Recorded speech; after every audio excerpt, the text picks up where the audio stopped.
key themes from my session is that HR, if it is to survive and thrive, has to become more evidence-based. And the reason I say that is simply because through the evidence we can drive greater business value. And that's what will make HR a valued contributor at the very top table.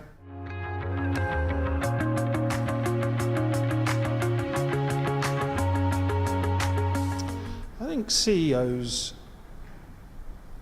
in terms of being disconnected from the HR function, they need and want some evidence.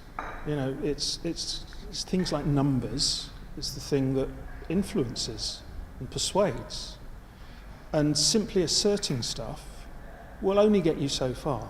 If you assert stuff kind of that's broadly in line with the frame of reference that the CEO has, then you can perhaps go a certain way.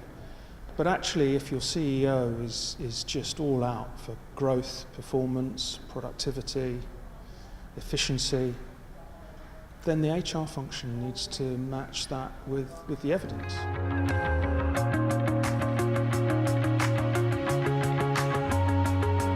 The steps that HR should take are simply have a go at working in a more evidence-based way.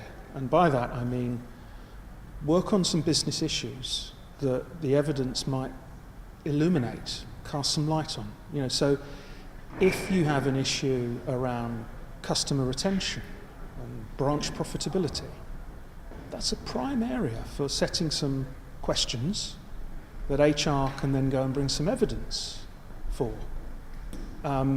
If your issue is around, I don't know, sales force performance, you know, that'll be relatively data-rich kind of area. And if you apply the people data to the sales data, to the customer data, I think you can't fail to find useful insights. So the issue is, frame that question, go and get the data, have a go.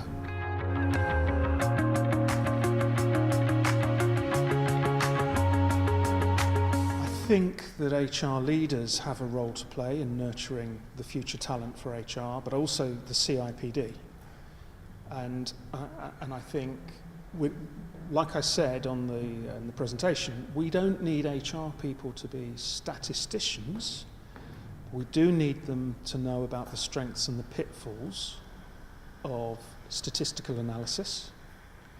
We also need HR people to really get under the skin of what the business does, how it drives value, how people drive value in the value chain, and therefore what the HR function can do to enable that. And that's an exercise in commercial understanding, systems thinking, economic understanding, financial understanding.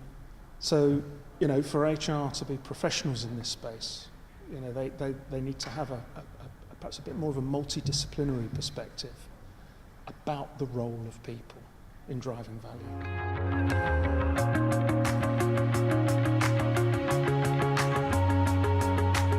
My expectations for HR right now are, I think it's never been a better time to be in HR.